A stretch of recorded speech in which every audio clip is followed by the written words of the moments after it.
Alright, in this video I want to talk about some of the things that my wife and I talked about before everything happened, because I can't stop thinking about her, and I've been finding it really hard to focus on anything, especially doing any reading and doing videos. So I figured, you know what, I can try to do both.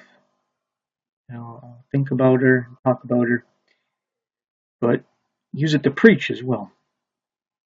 Now, some of the things we were talking about is how were believing that it's a very good chance that Trump was going to get back into office, and that he's going to gung-ho support Israel and even help them start war.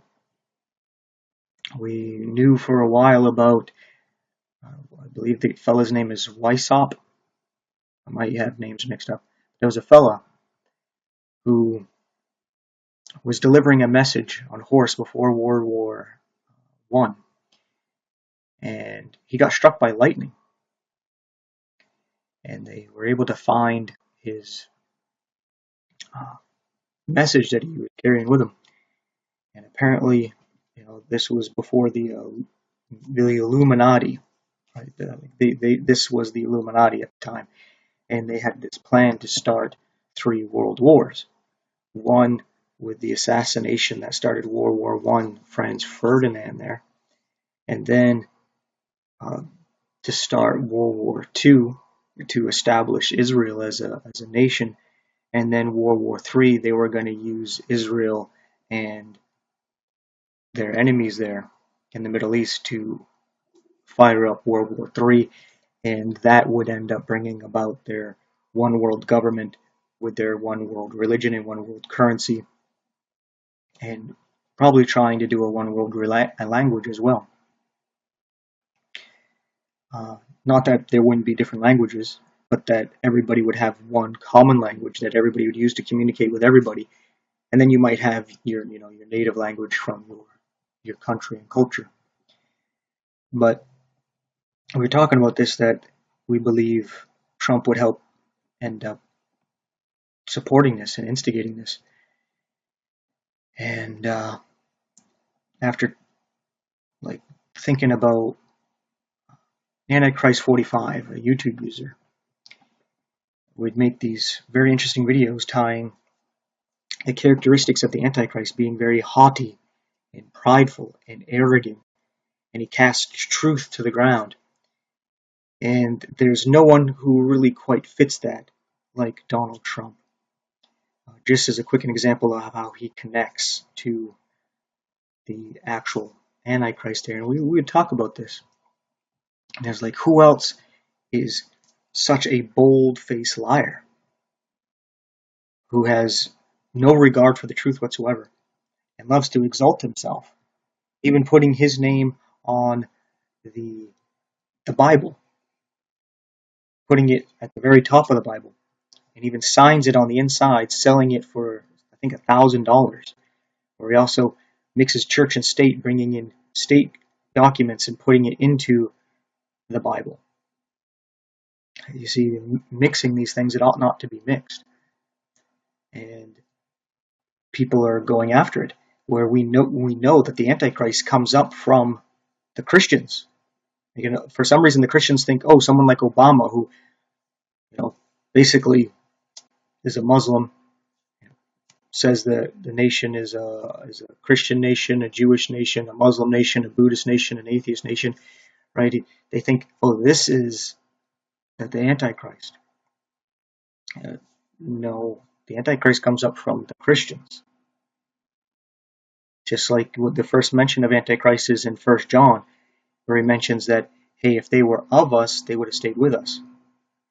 But the Antichrist comes up out of us. And I'm kind of paraphrasing. That's not a word for word. But we were talking about this, and we were like, you know what, the end is very close.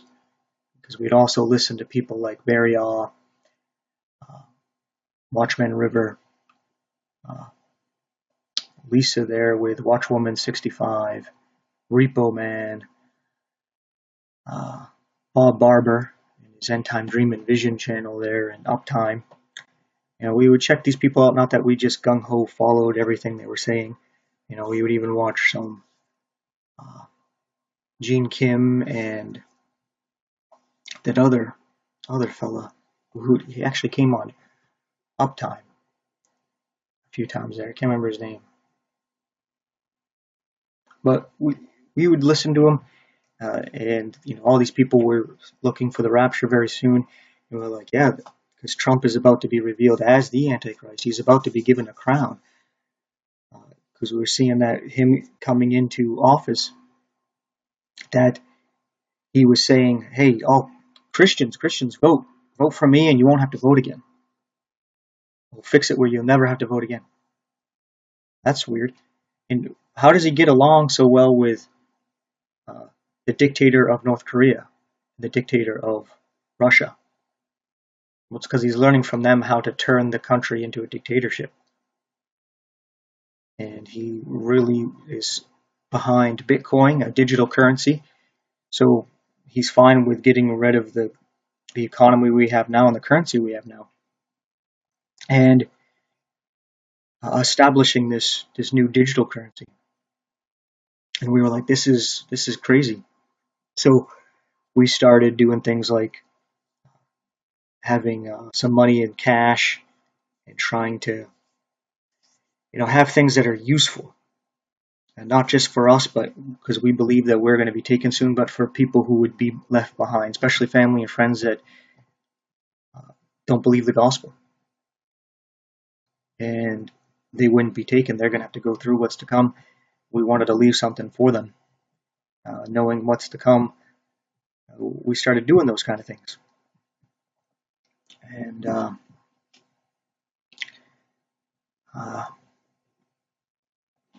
we're actually thinking that she had the cancer, but we were both believed. I don't know if we were just lying to ourselves and to each other, but I truly thought she was going to make it until Jesus came and got us. Maybe that's just delusional with the way things are going and heating up. We're almost 80 years since Israel became a nation. All these things are so close. We're like right at the edge of. I thought she'd be kept alive until then. Unfortunately, that's not how things worked out. But we were definitely looking forward to it. And I still believe it's soon. I just thank God for saving her. And she no longer has to be suffering and dealing with what she was dealing with. And stuff I couldn't really help her with. I could just be there with her. I just wish it didn't happen the way it did. It's just like she didn't even know what was happening and what was going to happen. I just wish I could have had her conscious for a little bit so we could talk, even 5 minutes, to let her know what's going on, and we could say goodbyes. And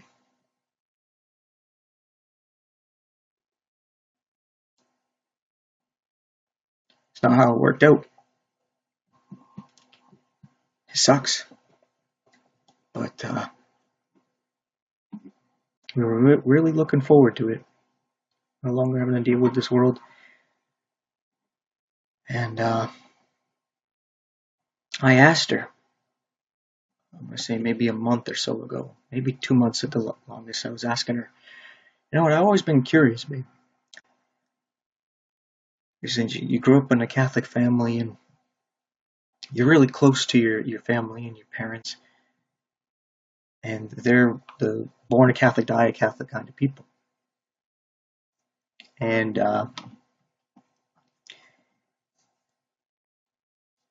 for whatever reason, you believed what I was preaching to you and didn't stick to what you grew up with. And I was like, why? What made you believe? She was just like, that's a good question.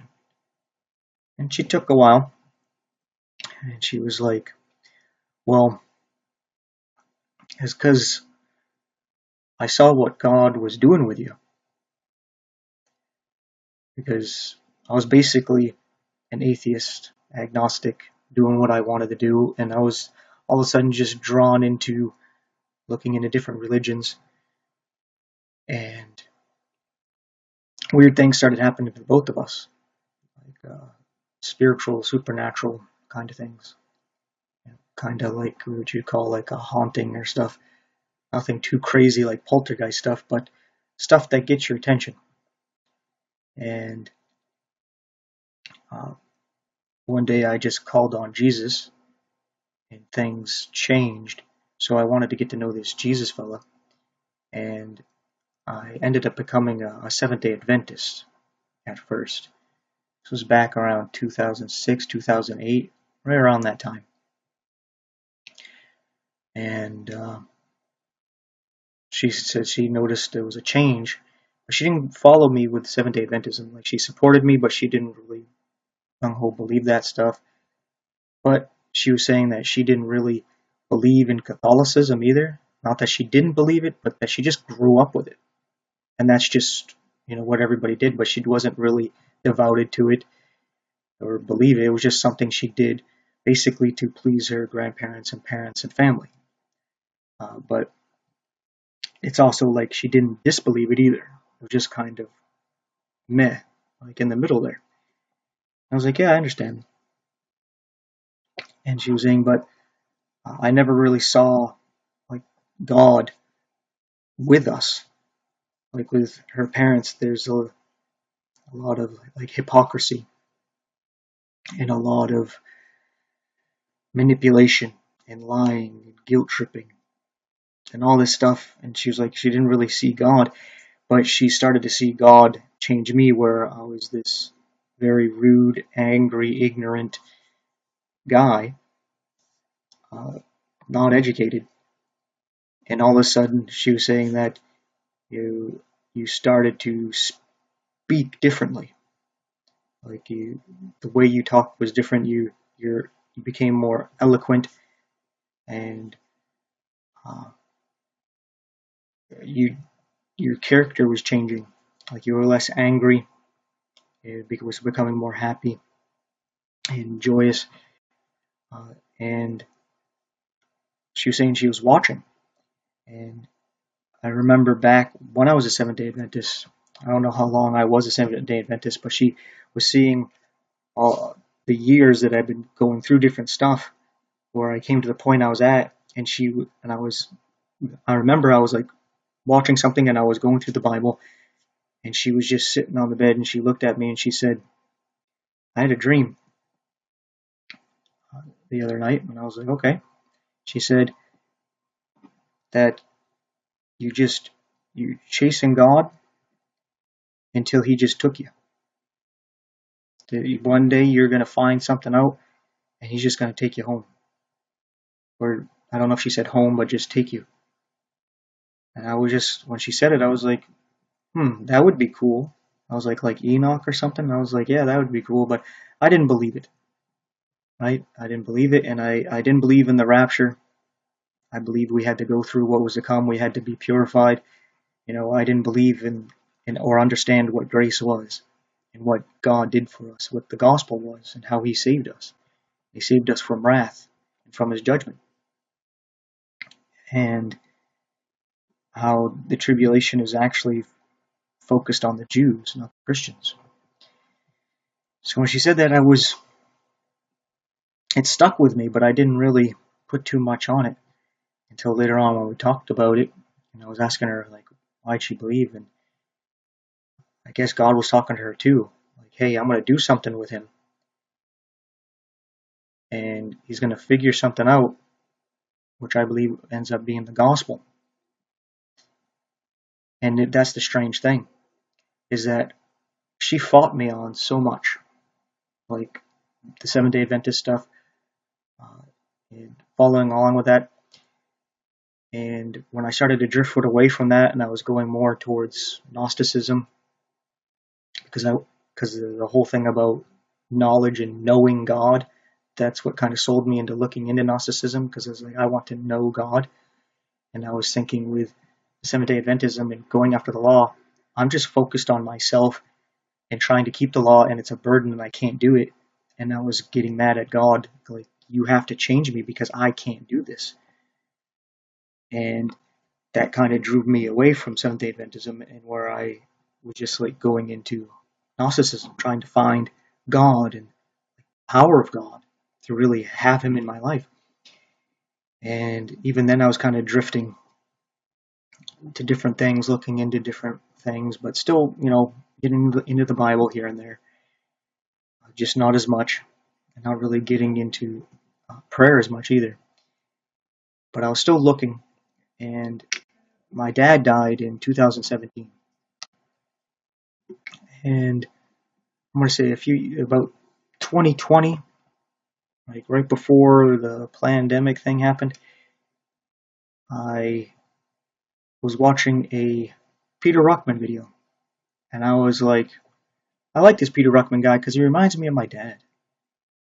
Like, just straight shooter, no nonsense.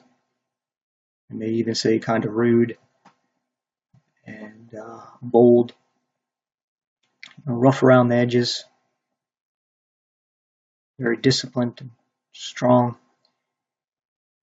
It just came across as him, and I kind of liked it because it was like, if my dad was a preacher, he'd be Peter Ruckman. So I was listening to him, and then there was just something that clicked where he was talking about the gospel. I was just kind of casually listening, doing other things, and I all of a sudden was like, wait a second, Jesus died for me. I'm sitting here trying to save myself, and he already saved me. And then all the stuff that I was reading started to come back. And I started to understand Paul. Where before, as a Seventh-day Adventist, I would try to explain away Paul and grace and the things that he said about the law. And then all of a sudden it made sense. And it all just came in. And I started sharing that with my wife. And not too long after sharing that with her, I was going through Revelation. And then I could clearly see the rapture. It was like plain as day right there. And I was like, wow, this whole time I never saw this, and now everything makes sense. And at that time, all of a sudden she was like, yeah. And she started going along with what I was saying. And I thought that was strange, that she fought me on everything I would go into. But then as soon as I came to the gospel, all of a sudden she was like, yes, this is it. And then she was saying, through the change that I saw, I believed. Because then after I believed, things changed more. I definitely was full of joy. And I remember she showed like an old ID from when I was young, and then one from the military. She was like, look at that. That's an angry man right there. And then she showed one, the last one I had from years ago. And she was like, look at that. I mean, you can see that you're happy. There's joy there. He's like, that's what God did. And he was like, that's awesome. That's awesome. So I'm glad at least I got through to somebody. Sometimes I feel like she's my only sheep, my only lamb there. And God had to take her. But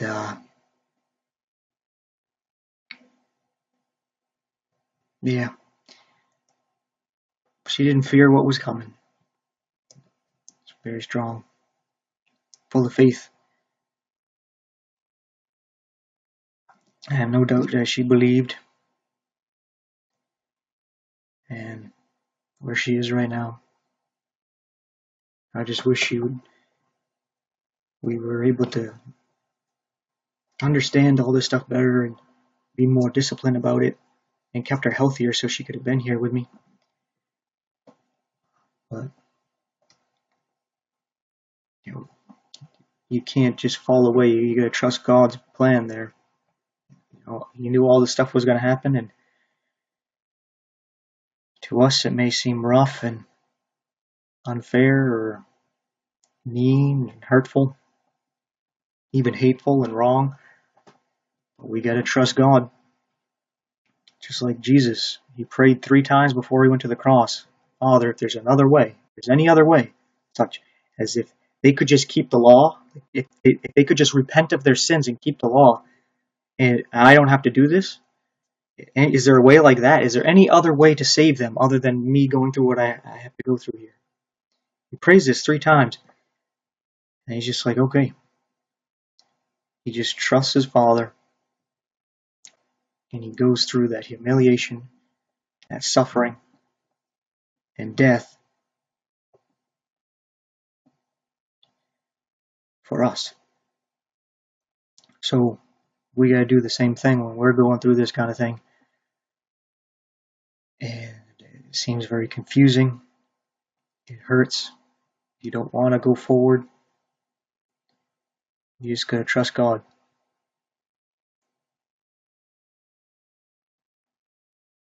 And I don't know why you allowed these things to happen. I don't know what your plan is, but I trust your plan is for the best. This is going to somehow reach people, and it actually has helped in some of those ways.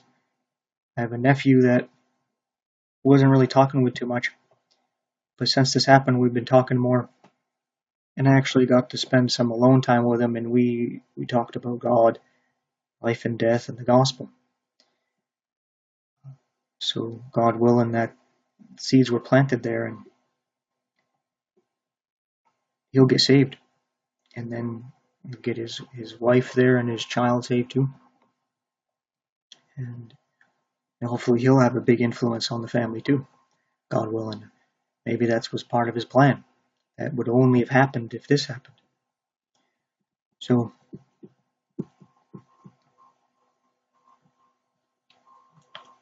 you just gotta trust God that it works out for the best.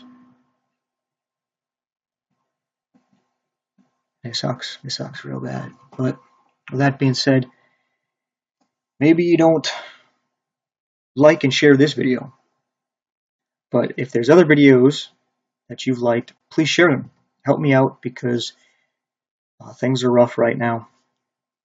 I don't know what I'm going to be doing. I'm going to have to sell a bunch of stuff. But hopefully God comes get us before I need to do everything, before I'm able to, before I have to basically close up shop here. But if you could help support me financially, there should be a link in the description. And if I'm putting on sale on TikTok, I know this is a bit longer, I have a profile picture you can click on, and it's like a QR code. You can help me out there. But if not, at least your prayers help me out there, because God always seems to provide somehow. So any way you could help, please help. Even if it's just, like I said, liking and sharing, spreading this out. But anyway, that's that. Thanks for watching. Take care.